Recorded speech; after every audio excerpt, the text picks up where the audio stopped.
Welcome to my learning session. My name is Arpan Banerjee. I am a doctoral fellow at the Department of East Asian Studies and academic counselor at IGNOU. And I'm going to teach you the paper Administrative Thinkers, the code of which is BPSE 132. So far in this paper, we have studied two blocks.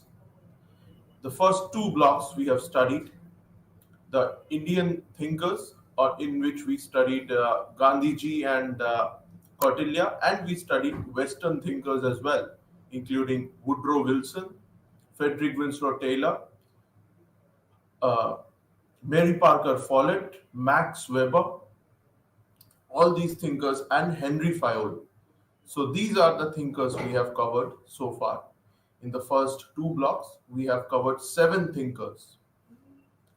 Now, moving on, we are going to do block 3 today, which is behavioral and systems thinkers. Behavioral and systems thinkers. In this block, we are going to cover three thinkers. The first thinker would be Elton Mayo. The second would be Chester Barnard.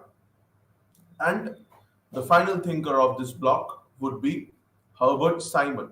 So, this is the third block that we are going to do, behavioral and systems thinkers.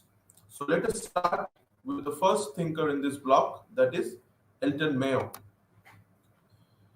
Now, Elton Mayo, as we all know, is referred to as the father of the human relations theory and industrial sociology. So Elton Mayo is called the father of human relations theory and industrial sociology. Now, because we are doing behavioral thinkers, so Elton Mayo is the first and foremost behavioral thinker because his study was the first one to focus on the behavior of the workers, the behavior of the workers in an industrial setting and their production capacity, keeping in view the physical, economic, physiological, and psychological aspects. So, Elton Mayo's work, why we are doing it in this unit? Because we are doing human behavioral thinkers, we are doing, and Mayo's research, Elton Mayo's research, it focused on the behavior of the workers and their production capacity, keeping in view the physical, economic, physiological, and psychological aspects. So, Elton Mayo also referred to this approach of his as the clinical method. So, in this unit, we are going to focus on these things, the following things, that is, the human problems of an industrial civilization that he wrote in 1933.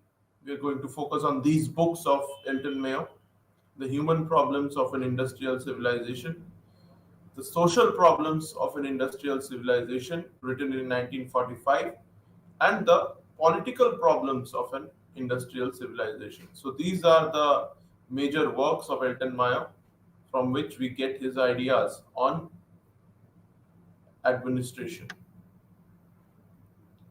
So, and in human relations approach that we are doing, which is the first component of the behavioral thinkers, of the behavioral approach to public administration, let us first see some of the characteristics of the human relations approach. The first characteristic is that the human relations approach, it advocates the concept of social man.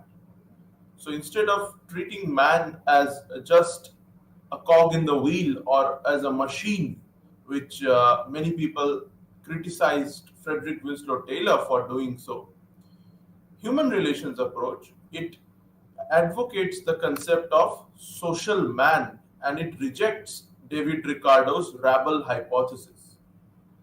It advocates the concept of social man and it says that People are not homogeneous, they are heterogeneous, they are diverse, and every person is unique. Every person is unique. People are heterogeneous and not homogeneous.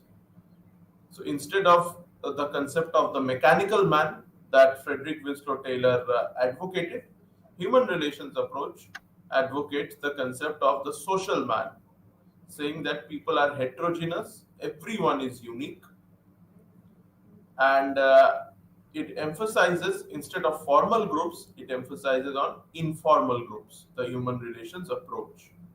And also, instead of top down management that we have done in the last unit, Max Weber, Frederick Winslow Taylor, they all advocated top down management, one person to have the authority.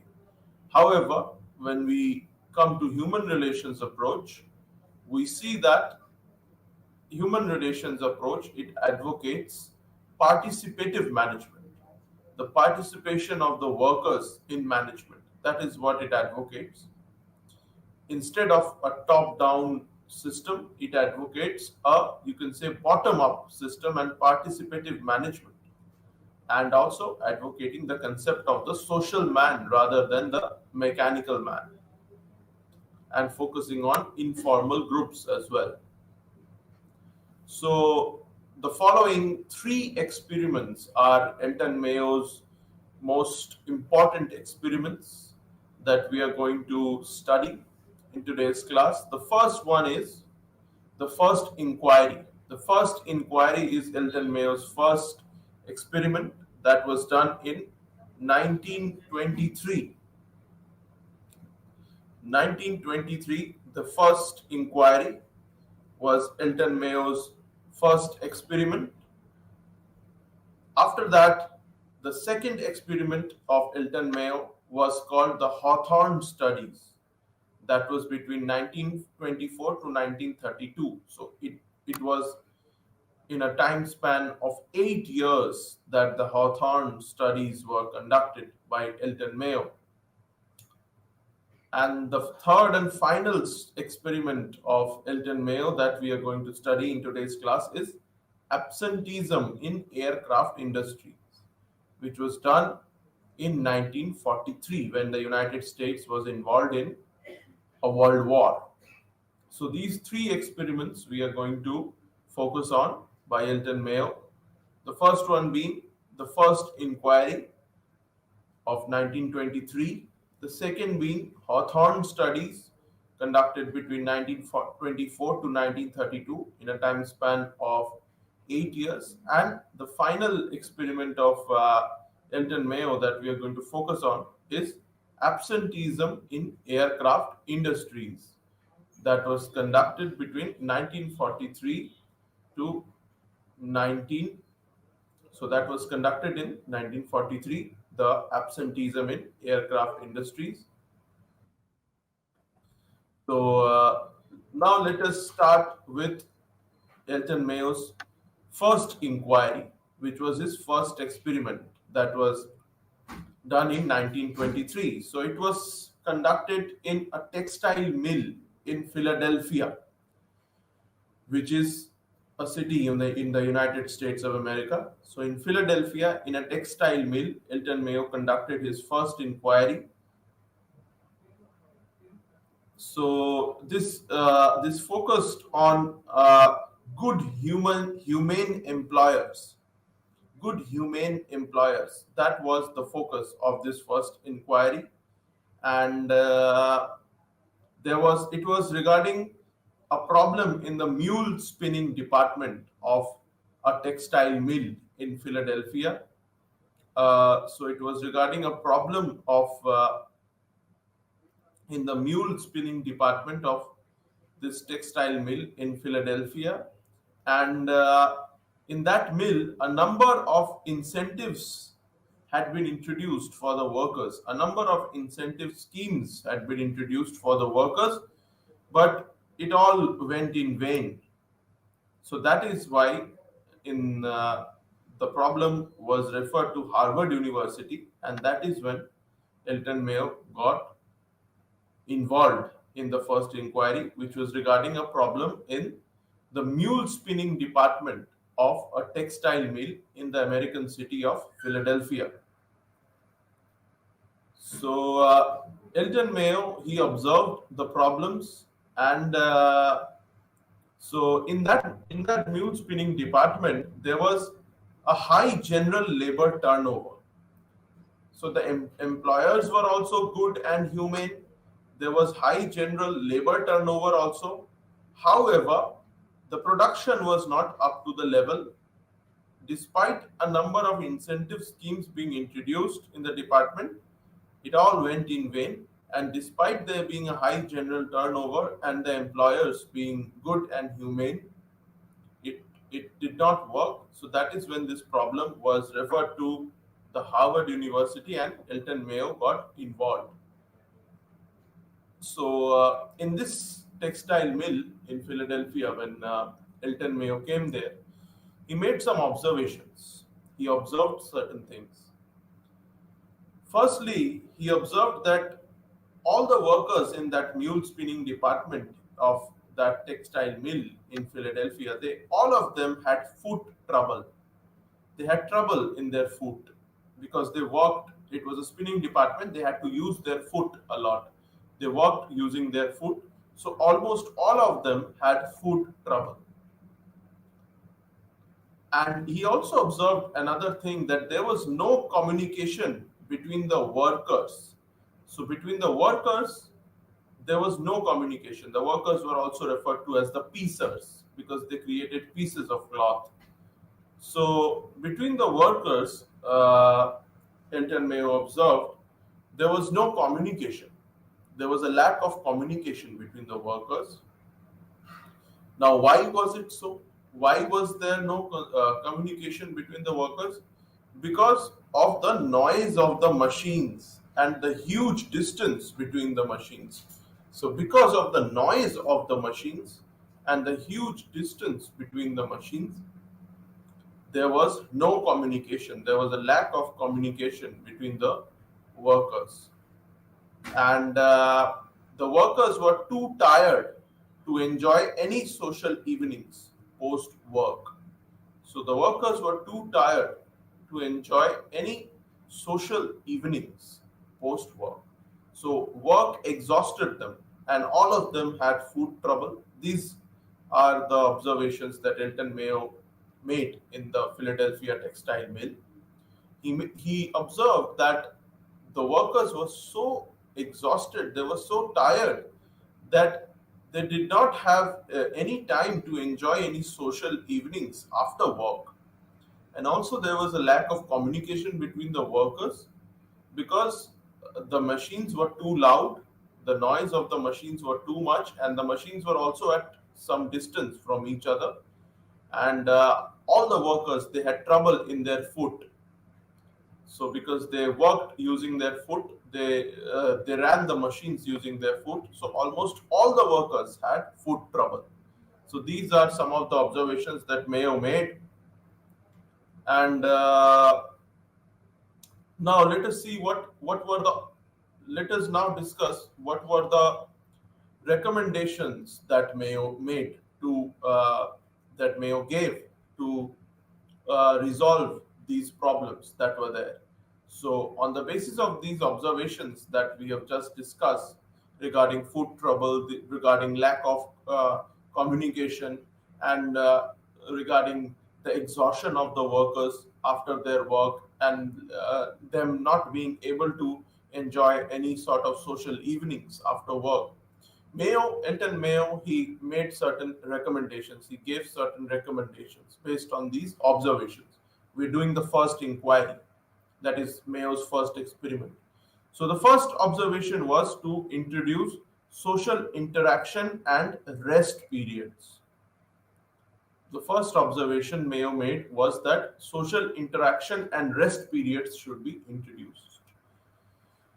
The second recommendation that Mayo made, the first was to introduce social interaction and rest periods. The second recommendation that Mayo made was that bonus should be proportionate to extra production. Bonus should be proportionate to extra production.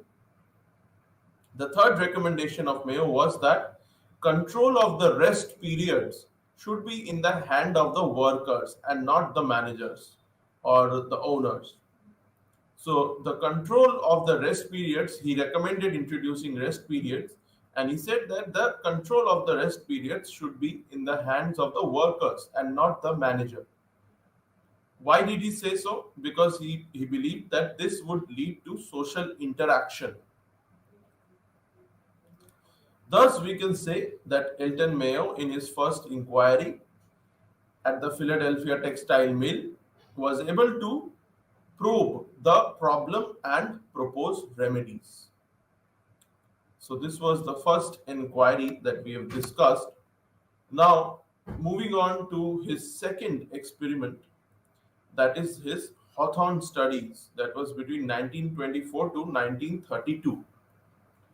So, in the Hawthorne studies, there were four components of the Hawthorne studies. The first one was the Great Illumination, that was held between 1924 to 1927. The second study that was a part of the Hawthorne studies, which took place in a span of 8 years. The first one being the Great Illumination from 1924 to 27. The second one being the Relay Assembly Test Room Experiment that lasted for a year from 1927 to 28. Relay Assembly Test Room Experiment. The third one being Human Attitudes and Sentiments that lasted from 1928 to 1931. This is also called the mass interview. And the fourth one being social organization or bank wiring experiment. So these are the four studies that are part of Hawthorne studies, or you can say the four stages of the Hawthorne studies, we can also call it. So we get further information on these Hawthorne studies from the book Management and the Worker by Roethlisberger and Dixon. So let us move to the first part of this Hawthorne studies. So it consisted of four parts or four stages: the Great Illumination, the Relay Assembly Test Room Experiment, the Human Attitudes and Sentiments or Mass Interview Program, and finally the Social Organization Bank Wiring Experiment. So let us discuss the first, that is the Great Illumination experiment. So these Hawthorne studies were conducted at Western Electric Company, the Western Electric Company, which is at a place called Hawthorne near Chicago. This is where they were conducted. That is why they were called Hawthorne studies. Now, the Great Illumination experiment, it was started by the National Research Council of the National Academy of Science. The objective of this Great Illumination experiment was to determine the effect of different levels of illumination or light on the productivity of workers. So the objective of the Great Illumination experiment was to determine the effect of different levels of illumination or light on the productivity of workers. And two groups of 6 girls each were created. Two groups of 6 girls each were created. They were named the control group and the test group. So there were two groups that were created consisting 6 girls. The first one was called control group, the second one was called test group. The purpose of this experiment was to determine the effect of different levels of illumination or light on the productivity of workers. Now, it was observed after creating the two groups of 6 girls, it was observed that production it increased in both, and the research team was confused.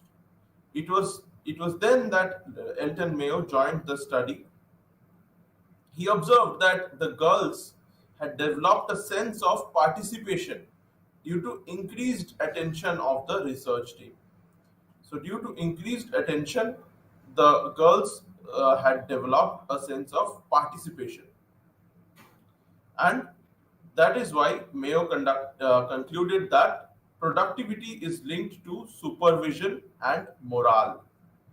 So the morale of the workers and also the supervision, they are directly related to productivity and work satisfaction. Elton Mayo concluded, depends upon the informal pattern of the working group. So work satisfaction depends upon the informal pattern of the working group, and supervision and morale of the workers are closely intertwined with production. So we are discussing Mayo's second experiment, and in that we have discussed the first stage of that experiment, that is the Great Illumination. So this experiment was conducted at a place called Hawthorne in Western Electric Company in a place called Hawthorne, which is near Chicago in the United States of America. So let us move on to the second stage of the Hawthorne studies. Now, in the second stage of the Hawthorne studies, Elton Mayo, this was called the relay assembly test room experiment. So, the objective of Elton Mayo at this stage was to observe the effects of different changes in the working conditions on the workers' productivity. So, the relay assembly test room experiment, it wanted to observe the different changes in the working conditions of the workers on their productivity. So, compared to the Great Elimination experiment, this one, the relay assembly test room experiment, it had a much wider scope. And in this experiment, certain elements such as friendly and informal supervision, reduced working hours and days, better wages, coffee breaks, and free interaction between group members. So these certain informal things, informal elements, such as informal supervision, reduced working hours and days, better wages, coffee breaks, and free interaction between group members. So these things were introduced. These elements were introduced. And it was observed that production kept on increasing. So, on the basis of this, Elton Mayo concluded that social and psychological factors impact the performance and morale of the employees. So, social and psychological factor, they impact the performance and morale of the employees. This was conducted in this experiment. This was concluded by Elton Mayo that social and psychological factors, they also play a very important role in the performance and the morale of the employees. So now let us move into the third stage of the Hawthorne studies, that is the human attitudes and sentiments or mass interview program. This was called the mass interview program because the workers were interviewed at this stage. The workers were interviewed. And it was observed that there was a change in attitude of the workers after a few days without introduction of any reforms. Without any reforms being introduced, there was a change in the attitude of the workers. So this is called the ventilation therapy. The ventilation therapy, in which there is no correlation that was found between the facts and the nature of the complaints. So it was observed on the basis of this that the workers are not inert, they are social animals. The workers, Elton Mayo concluded, they are social animals and they are not inert. And that is why it was observed that there was a change in the attitude of supervisors that was required in order to increase productivity from the workers. Finally, the final experiment called the bank wiring experiment or social organization. The last experiment of the Hawthorne studies, the workers were observed in natural setting. And what were the findings of this experiment. The first was the existence of informal groups within organization.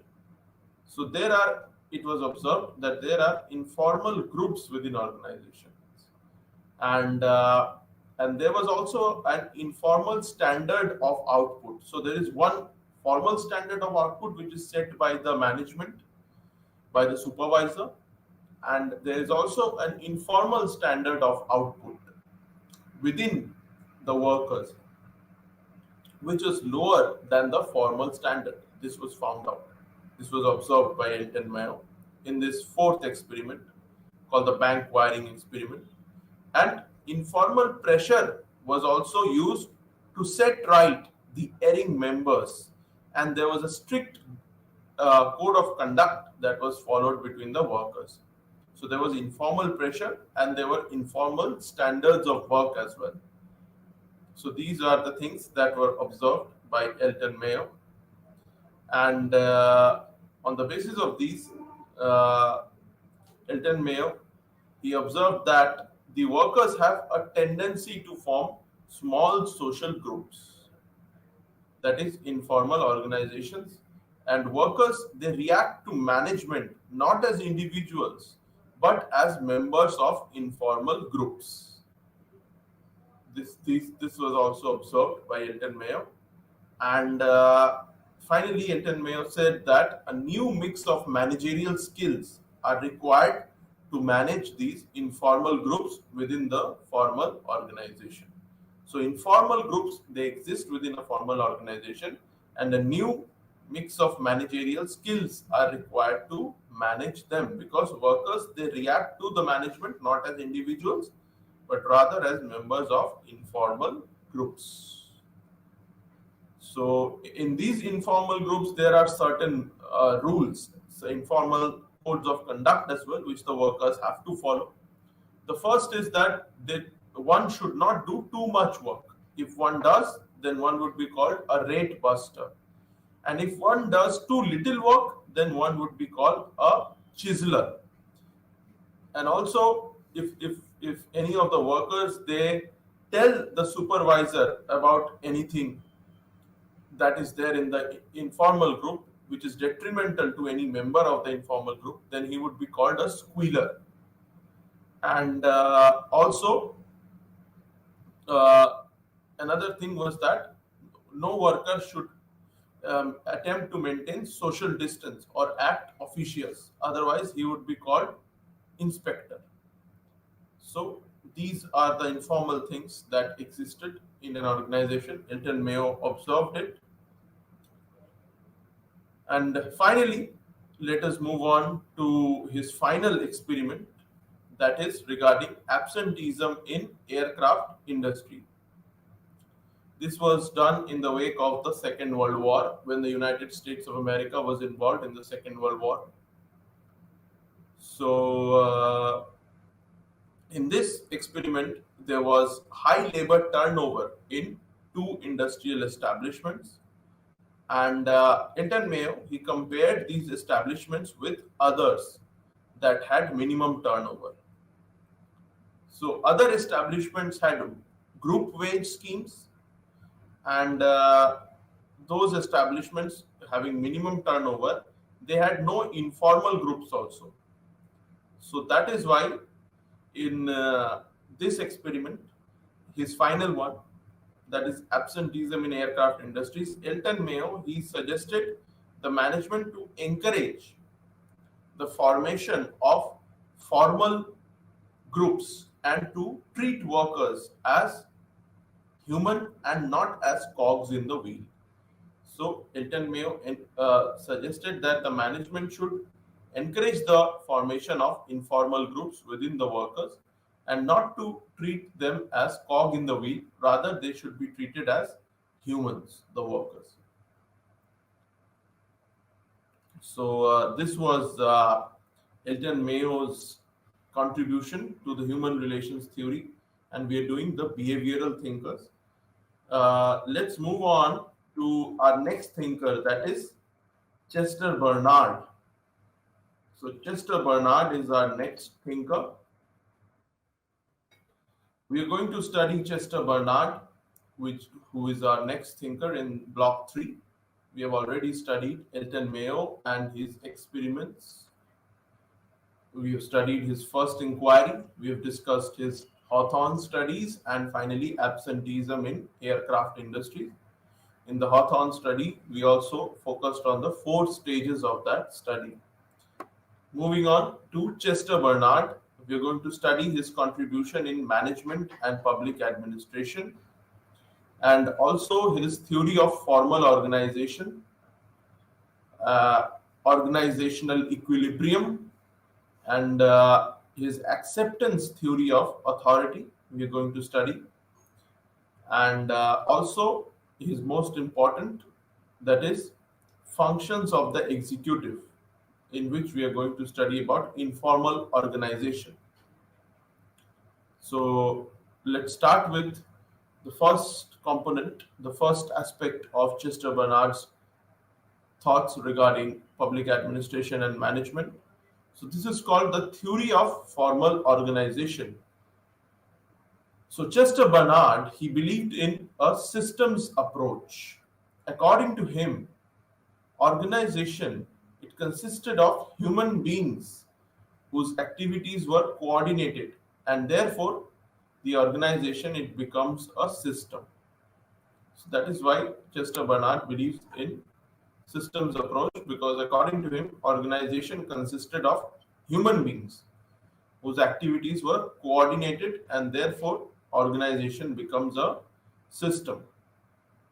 So Chester Bernard, he defined organization as a system of consciously coordinated activities performed by 2 or more persons.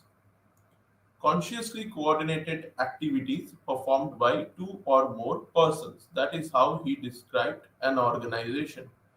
So this is his theory of formal organization by Chester Bernard.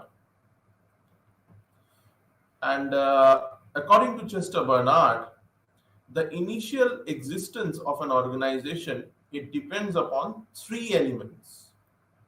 The first one is the willingness of persons to contribute efforts to the cooperative system.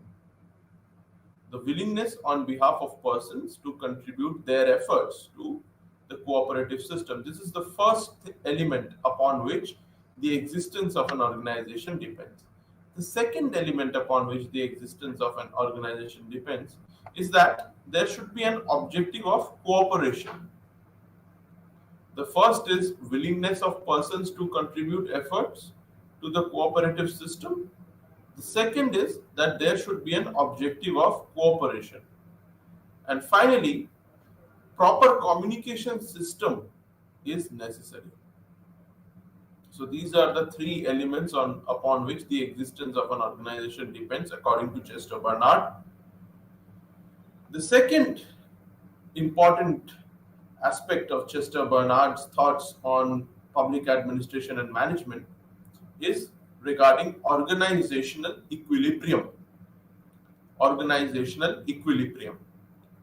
So Chester Bernard, he suggested an equilibrium model to describe the balance achieved between contributions of the members of an organization and return contribution that is made by the organization to the fulfillment of the private goals of the members. So he says that there should be some sort of an equilibrium between these two. The contribution of the workers towards the organization, and also the contribution of the organization towards fulfilling the private goals of the workers. So there should be an equilibrium between the two. There should be a balance between the two. The private goals of the workers, they should not be incongruent to the goals of the organization. So that is why he said that there needs to be a balance between contribution of the individual members towards the organization and also the return contribution that the organization makes to the fulfillment of the private goals of the members. So Chester Bernard, he treated organization as separate from the environment where it works. And the persons working in an organization, they have two roles according to Chester Bernard. The first role is a personal role, and the second is the organizational role. So personal role and organizational role, two roles they have. And that is why Bernard suggests that there should be a balance between what workers are getting out of the organization, that is money, status, recognition, and what they are contributing to the organization in the form of time, knowledge, production. So there should be a balance between the two. And this balance is referred to as the organizational equilibrium. What the workers are contributing for the benefit for the growth of the organization, and also what the organization is contributing to fulfill the private goals of the workers. There needs to be a balance between these two. And if this balance is there, then the organization would progress, then the organization would grow and would sustainably grow. So this balance is referred to as the organizational equilibrium. Moving on to Chester Bernard's acceptance theory of authority. This is the third component of his theory of public administration and management. It's regarding the acceptance theory of authority. Now, Chester Bernard, he did not agree with the classical concept of authority, that is the top to bottom. The top to bottom, the top down concept, which is the classical concept of authority that we have studied in the previous unit in thinkers like Frederick Winslow Taylor, Max Weber, Henry Fayol. We have studied this classical concept of authority. Chester Bernard, he did not agree with it, this top down model. And he said that authority, it comes from the bottom, not from the top. And in his opinion, authority is confirmed only when it is accepted by a person to whom it has been addressed. So acceptance confirms authority. So next up, he says that disobedience of such a communication, if a communication is made from a person in authority to the person on whom he is exercising his authority, and if that person disobeys that communication, then we can say that there is a denial of authority. Thus, in Chester Bernard's view, if a subordinate does not accept his manager's authority, it does not exist. So if a subordinate refuses to accept a manager's authority, then the authority itself does not exist, according to Chester Bernard. Now, the most important part of Chester Bernard's thought is regarding the functions of the executive. So Chester Bernard, he postulated three types of functions for the executive in a formal organizational setup. The first function is maintaining proper communication in the organization. The first function is maintaining proper communication in the organization. The third function is regarding obtaining essential services from individuals for achieving organizational goals. The first is maintaining proper communication in the organization. The second is obtaining essential services from individuals for achieving organizational goals. And finally, the third function that an executive has to perform in a formal organizational setup, after maintaining proper communication and after obtaining essential services from individuals for achieving organizational goals, the third function of the executive, according to Chester Bernard, is formulating purposes and objectives at all levels. So three things: communication, maintaining proper communication, obtaining essential services from individuals in order to achieve organizational goals, and finally formulating purposes and objectives at all levels. So these three are the functions of an executive. Finally, Chester Bernard, he talks about informal organization. That is his final concept. And according to Chester Bernard, he was of the opinion that both formal and informal organizations coexist in every enterprise. And informal organization refers to those social interactions which do not have a consciously coordinated joint purpose. So in every enterprise, both formal and informal organizations are there, and informal organizations are those social interactions which do not have a consciously coordinated joint purpose. So this organization is to overcome the problems of formal organization. So the informal organization is to overcome the problems of the formal organization according to Chester Barnard. And finally, Chester Barnard suggested that the executives, they should encourage the development of informal organizations. Similarly, a similar thing was said by Elton Mayo as well, that the supervisors should encourage the formation of informal groups. We studied this in absenteeism in aircraft industries. Elton Mayo suggested the formation of informal groups, that the supervisors should encourage the formation of informal groups. Similarly, here Chester Barnard is suggesting that the executives should encourage the development of informal organizations in order to bring cohesiveness in the organization, so that the organization, it works as a team, it is cohesive, and and also it would improve communication as well. So something similar of this sort we have studied in Elton Mayo as well. So Chester Barnard, we can say, is building upon Elton Mayo's thoughts here in informal organization, because they both are behavioral thinkers and they both can be called as part of the human relations school as well. So these were the important aspects that we have studied of Chester Barnard, who was our second thinker in this block 3.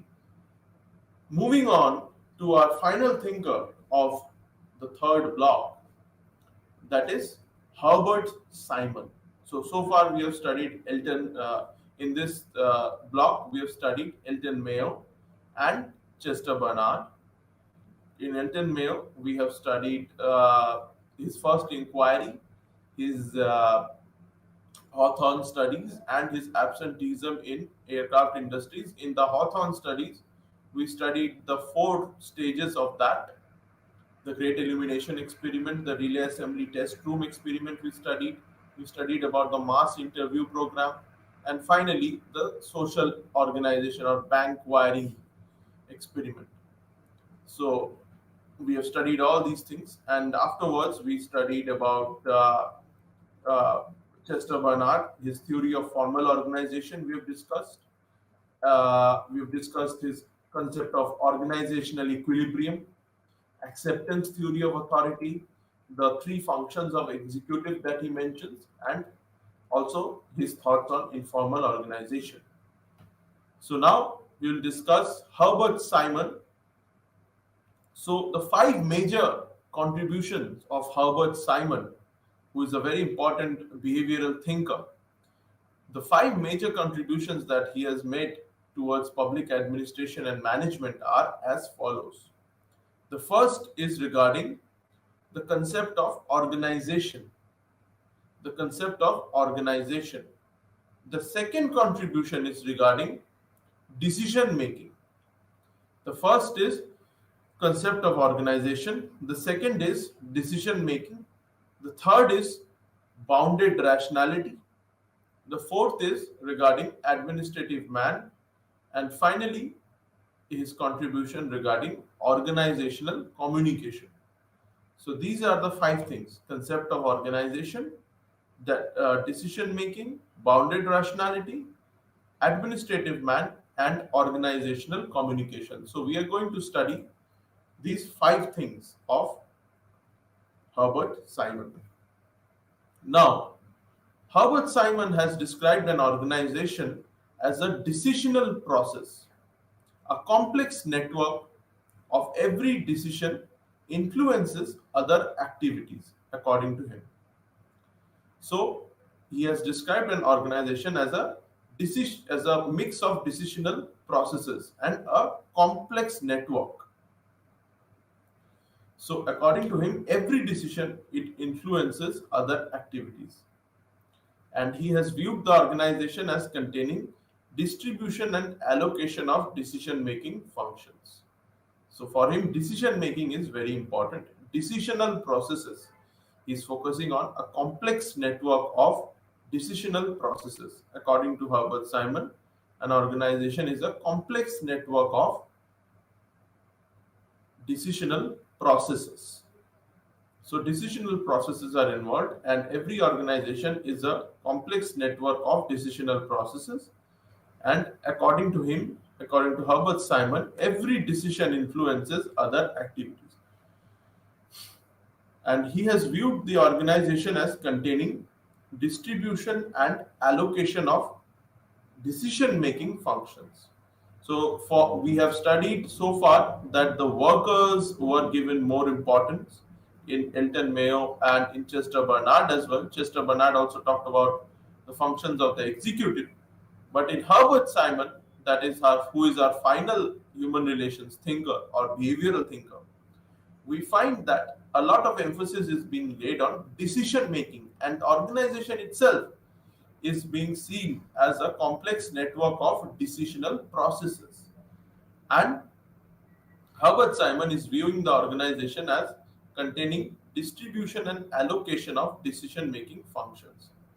So according to Herbert Simon, the physiology of the organization is to be found in the process whereby organization influences the decisions of its members.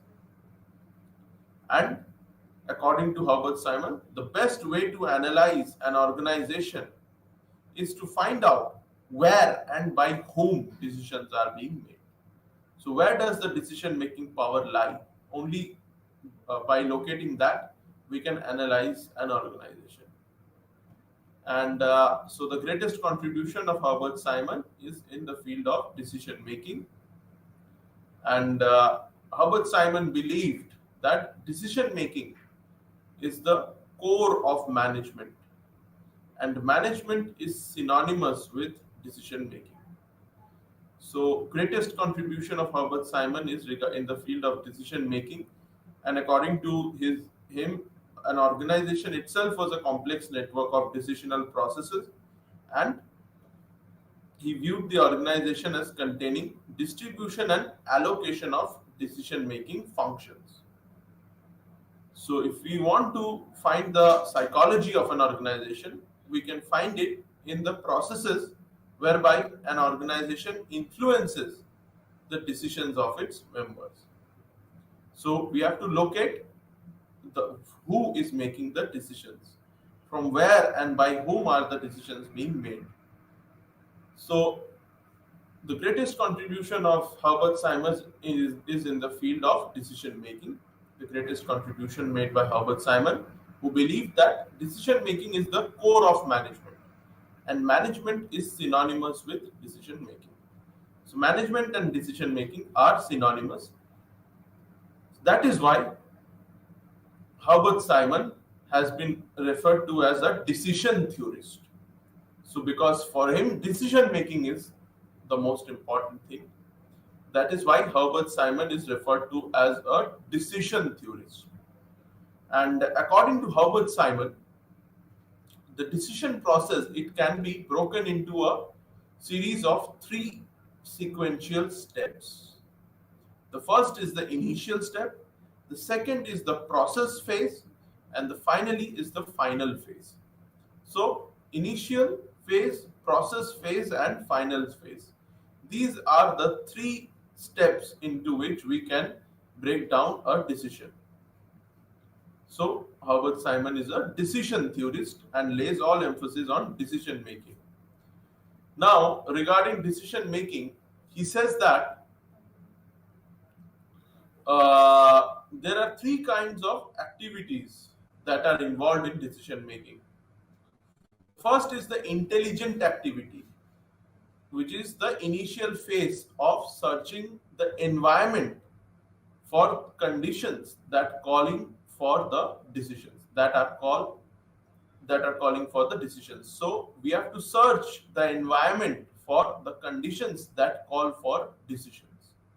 So this is the first stage, the intelligent activity, which is the initial phase of searching for environment for conditions calling for decisions. This is the first phase of decision making. The second is the design activity, which is the phase of inventing. So this is the phase of invention. The design activity is the phase of inventing, developing, and analyzing possible course of action that we are going to take. The first was intelligent activity, whereby we search for the environment for conditions calling for decisions. The second is the design activity, which is also called the phase of inventing. It is also referred to as the phase of inventing, the second stage, which involves inventing, developing, and analyzing possible course of action. And the third is the choice activity, which is the final phase of actual choice, selecting a particular course of action from those available. So the course of actions that we have collected as part of design activity, we have to make a final choice in the last stage, that is called the choice activity. So the three stages: intelligent activity, design activity, and choice activity. These are the three stages of decision making that Herbert Simon uh, he proposes. Another most important concept associated with Herbert Simon is that of bounded rationality. Now, according to Herbert Simon, man is not completely rational. So, unlike his predecessors, he does not believe that man is completely rational. So, for him, man is not completely rational. He criticized the theories which are based on the assumptions of complete rationality, and he advocated the principle of bounded rationality. So, accordingly, managers can get the maximum satisfaction from a decision, but they can feel satisfied with good enough satisfaction from a decision. So, manager, they cannot get maximum satisfaction, but they can only get good enough satisfaction from a decision. So, according to Herbert Simon, a decision is a rational for achieving the desired ends. Appropriate means are adopted. So, in order to achieve the desired ends, appropriate means are to be adopted, and to select those rational means is called decision. However, no one can take decisions with complete information available. So there will always be some lack of information. You cannot get all the information. You cannot get complete information. So this is what is the concept of bounded rationality. Moving on,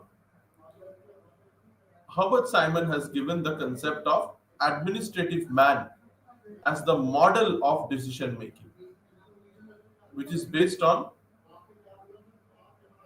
the following assumptions.